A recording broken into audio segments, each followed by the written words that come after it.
رمضان المبارک کے آخری عشرے کی سب سے اہم فضیلت اور خصوصیت یہ ہے کہ اس میں ایک ایسی رات پائی جاتی ہے جو 1000 مہینوں سے بھی زیادہ افضل ہے، اور اسی رات کو قرآن مجید جیسا انمول تحفہ دنیائے انسانیت کو ملا۔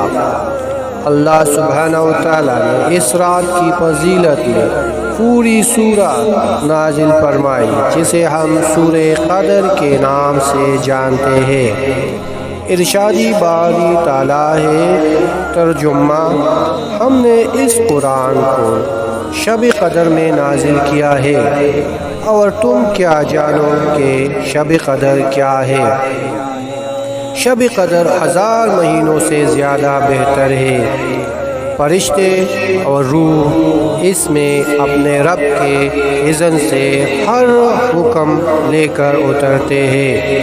وہ رات سراسر سلامتی ہے طلوع فجر تک۔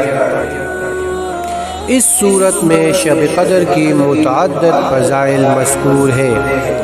پہلی فضیلت یہ ہے کہ اللہ تعالیٰ نے اس شب میں قرآن کریم نازل فرمایا، جو نوع انسانی کے لیے ہدایت ہے اور دنیاوی و اخروی سعادت ہے۔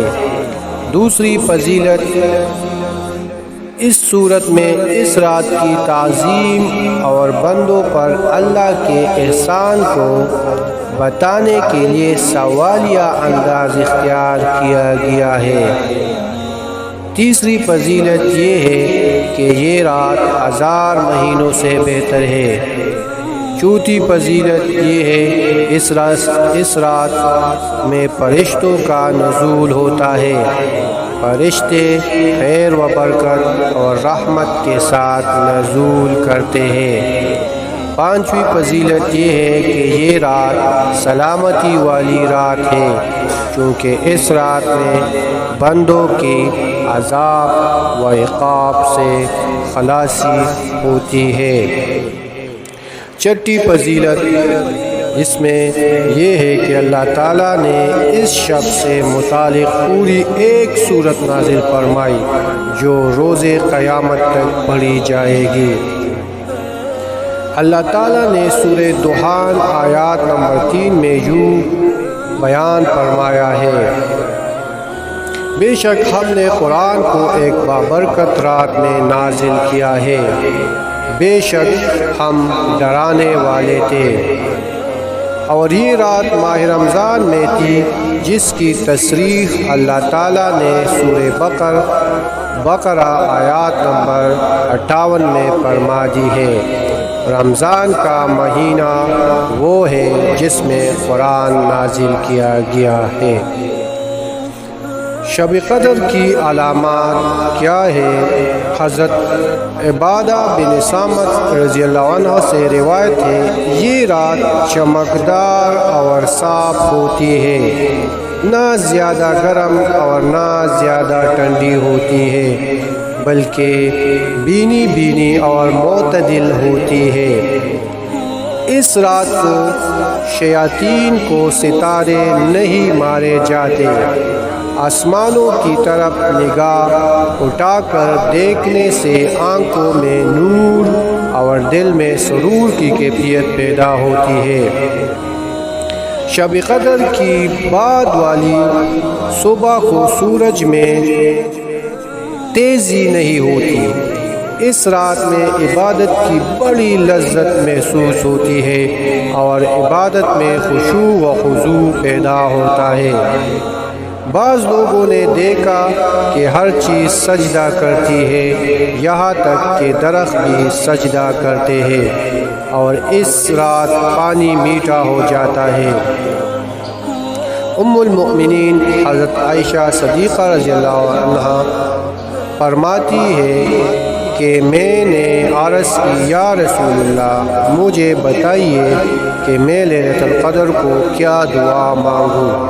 آپ صلی اللہ علیہ وآلہ وسلم نے ارشاد فرمایا، یہ دعا پڑھا کرو۔ ترجمہ: اے اللہ تو معاف کر دینے والا اور معافی کو پسند کرنے والا ہے، بس مجھے بھی معاف کر دے۔ لیلۃ القدر وہ رات ہے جو صاحبان ایمان کے لیے مغفرت و رحمت اور بخشش کا پیغام لے کر آتی ہے۔ یہ وہ رات ہے جو رزق مانگنے والوں کو رزق، عافیت چاہنے والوں کو عافیت، صحت کی تمنا کرنے والوں کو تندرستی، خیر و بلائی کے طلبگاروں کو خیر و بلائی، اولاد کے خواہش مندوں کو اولاد کی نعمت، مغفرت کے متلاشیوں کو بخشش عطا کر جاتی ہے۔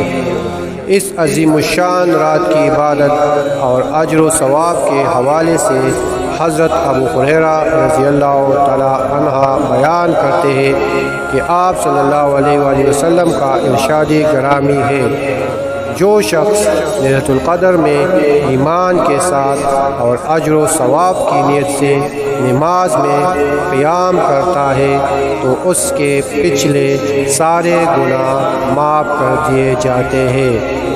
حضرت انس رضی اللہ عنہ سے مروی ہے کہ حضور نبی اکرم صلی اللہ علیہ وآلہ وسلم نے لیلۃ القدر کی فضیلت بیان کرتے ہوئے ارشاد فرمایا، شب قدر کو جبریل امین فرشتوں کے جرمٹ میں زمین پر اتر آتے ہیں، وہ ہر اس شخص کے لیے دعائے مغفرت کرتے ہیں جو کڑے بیٹے کسی حال میں اللہ کو یاد کر رہا ہو۔ شب قدر کی رات کو خاص دعائیں، یہ رات دعا کی قبولیت کی رات ہے۔ اپنے لیے، دوست و احباب کے لیے، والدین کے لیے، تمام گزرے ہوئے لوگوں کے لیے مغفرت کرنی چاہیے۔